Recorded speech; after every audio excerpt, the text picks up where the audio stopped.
Namaste. A very warm welcome to one and all. Beginning मैं via media health और specially प्रीति का thanks करना चाहूँगी जो मेरे माध्यम के द्वारा आपको सप्लीमेंटेशन के बारे में जितनी जानकारी है वो दे सकूँ ताकि आप जब किसी से बात करें तो you talk science behind it.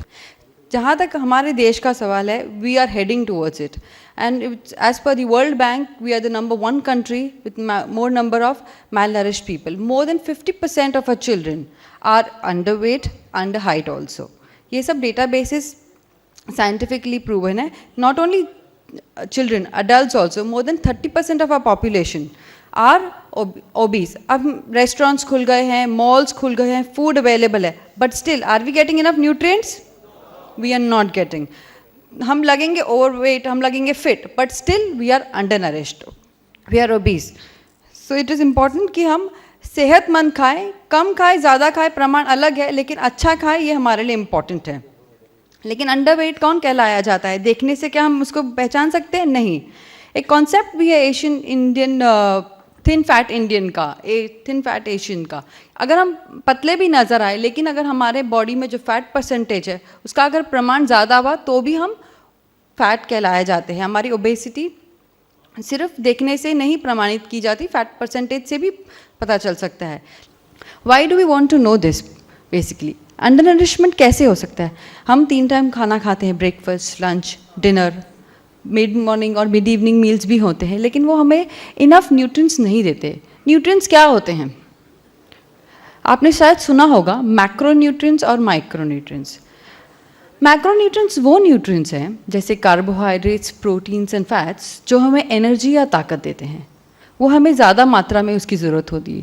For example आपने सुना होगा कोई किसी की डाइट 2000 कैलोरी है, किसी की 2500 कैलोरी है, लेकिन कैलोरीज कहाँ से मिलती है? इन चीज़ों में से, carbohydrates, proteins and fats. So these are called macro. Macro means more.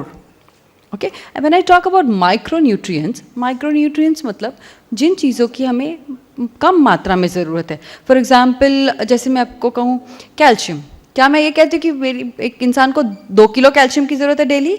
No, we say that 600 micrograms, 600 milligrams, these smaller requirements, that is what they make micronutrient, but उनकी importance उतनी ही ज़्यादा है जितने एक macronutrient की है.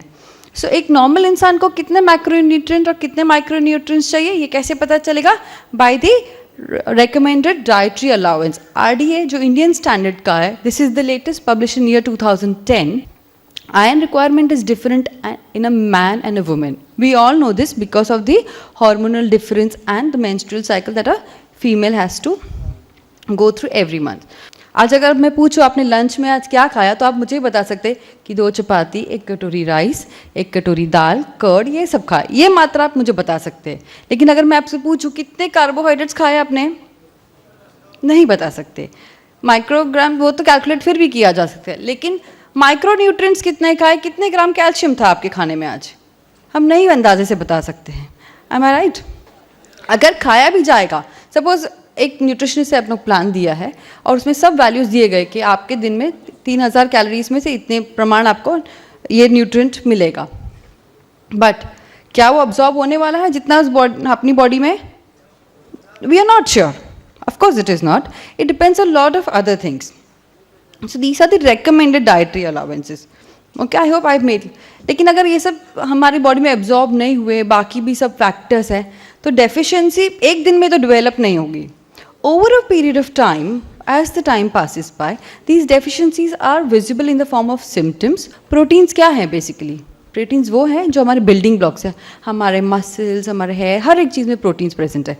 सो अगर हम प्रोटीन इनफ नहीं लेंगे तो that causes overall growth. Growth हम तभी डिटेक्ट कर सकते हैं at a certain age, but muscle loss भी दिखाई देगा अगर किसी की डाइट में प्रोटीन रिक्वायरमेंट कम है. एक इंसान बहुत फिजिकली एक्टिव है बट उसकी डाइट में इनफ प्रोटीन नहीं, तो will that person look weak? Muscle loss? Yes, that's because of deficiencies. Generally I will not go through all, but the most common ones is anemia. If you can clearly understand, the deficiency of iron can lead to anemia. A lot of people may find weakness, may find giddy, then paleness of skin. वो symptomatically भी identify होता है. And blood में भी haemoglobin अगर level कम हो तो one can identify कि इसको अनीमिया है.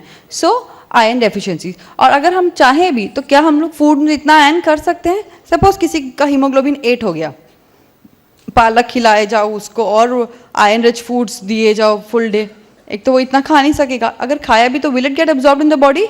No, not possible. That is when we will have to take support from some other sources, we may have to depend on supplements. अगर किसी की बॉडी में कैल्शियम कम होगा तो what are the signs and symptoms? Joint pains, fragile bones, easy fractures, brittle nails, osteopenia या osteoporosis बहुत common symptom है, especially in women, because their calcium requirement is more compare to man. So एक छोटी सी micronutrient की वजह से देखो आप कौन से ड्रेडफुल डिजीज तक पहुंच सकते हैं। इसके अलावा बहुत कॉमन है डिमेंशिया, बिकॉज विटामिन B12 कम होने से भी memory loss, ageing, these process. In fact ageing is also one of the oxidation processes because of the micronutrient deficiencies. तो ये सब हमारी डेफिशिएंसीज तो कवर करनी है, बट ये डेफिशिएंसीज एक तो हमारे खाने का प्रमाण गलत होता है, उसके लिए भी होता है। अगर खाया भी तो it is not getting absorbed, that is first thing.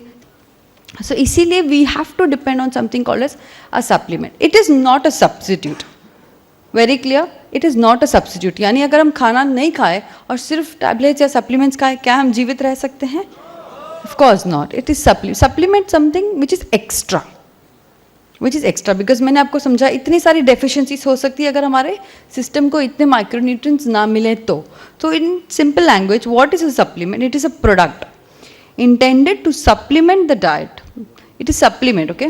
The diet that bears or contains one or more of the following dietary ingredients. यानी वो कुछ भी हो सकता है, किसी भी प्रोडक्ट में अगर वो वाइटामिन रिच प्रोडक्ट है तो उसमें वाइटामिन प्रेजेंट हो सकती है, उनमें मिनरल्स हो सकते हैं, बहुत हर्ब्स हो सकते हैं और amino acid. This means their concentrated form. अगर आपको एक कैप्सूल में कोई 600 ग्राम्स कैल्शियम होगा तो उसके लिए आपको शायद 4 लीटर दूध पीना पड़े to get the same thing. So it's concentrated form, but it's a supplement to the normal food.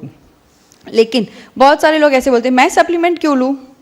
I feel fine, I have no such symptoms. मगर अधिकतर मात्रा में more than 50% ऑफ लोग अवेयरनेस की वजह से एक्स्ट्रा सप्लीमेंट्स लेते हैं. Even a fit person would require supplements here. Why? Because you may not know either. You are not meeting जितने मैंने वो आपको RDA की लिस्ट में बताया कि इतने आपको आयरन, इतने ग्राम आपको विटामिन B12, इतने ग्राम विटामिन C की ज़रूरत है, वो प्रमाण पे अगर नहीं है तो definitely you have to depend on the, don't wait for the disease to set in. It is not a medicine कि बीमार है तभी ही लेना है, ये लेने से शायद हमारी बीमारी प्रिवेंट होगी। It could be prevention, as we all know prevention is better than cure, ताकि आपको आगे जाके ना डायबिटीज़ हो, ना आपका वज़न बढ़े, ना मोटापा हो, ना ब्लड प्रेशर हो। सो आई एम श्योर आपको इतना आप भी अपने लिए समझ सकते हैं और आपके क्लाइंट के लिए भी समझ सकते हैं कि अगर आप सेहतमंद भी खाते हैं तो भी आपको सप्लीमेंट्स की ज़रूरत है। Is this very clear to everybody here? Thank you so much for your patience listening.